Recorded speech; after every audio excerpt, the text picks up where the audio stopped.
Барлықтарыңызға қайырлы күн, Алтын алма каналына қош келдіңіздер. Бүгін біз сіздермен бірге заварной, қазақша айтқанда қайнатпалы крем дайындайтын боламыз.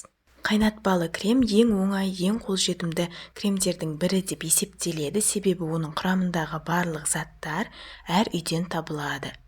Бұл кремді көбінесе медовик, Наполеон торттарына және де эклер, профитроль сияқты пирожныйларға қолданады. Бастамас бұрын каналға тіркеліп, видеоға лайк басып кетулеріңізді сұраймын.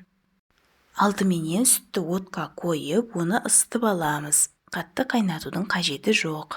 Сүт қызып жатқан кезде бөлек ыдысқа 2 жұмыртқаның үстіне қантты салып, үстіне жүгері крахмалын қосып араластырамыз.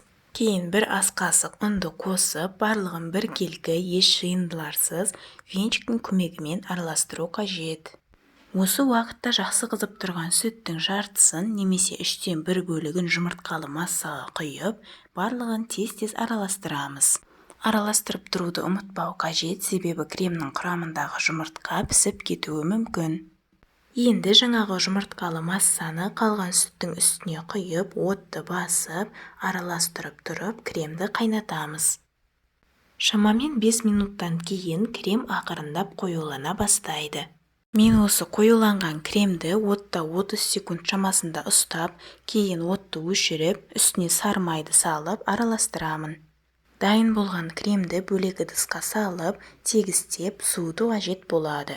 Қайнатпалы кремнің беті қатып қалмас үшін пищевая пленканы тегізіп, ауа өтпейтіндей етіп жауып қоямыз. Мен кремді бөлме температурасына қойып суытқан болатынмын. Ендігі кезекте кремді кішкене араластырып аламыз. Егер де сіздің креміңізде түйіршіктер болатын болса, онда оны ситадан өткізіп алған жөн.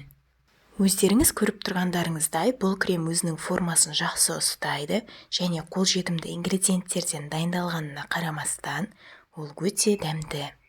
Менің арнамда осы креммен дайындалатын медовик, яғни балды торт және Наполеон торттарының видео рецепттерін таба аласыздар.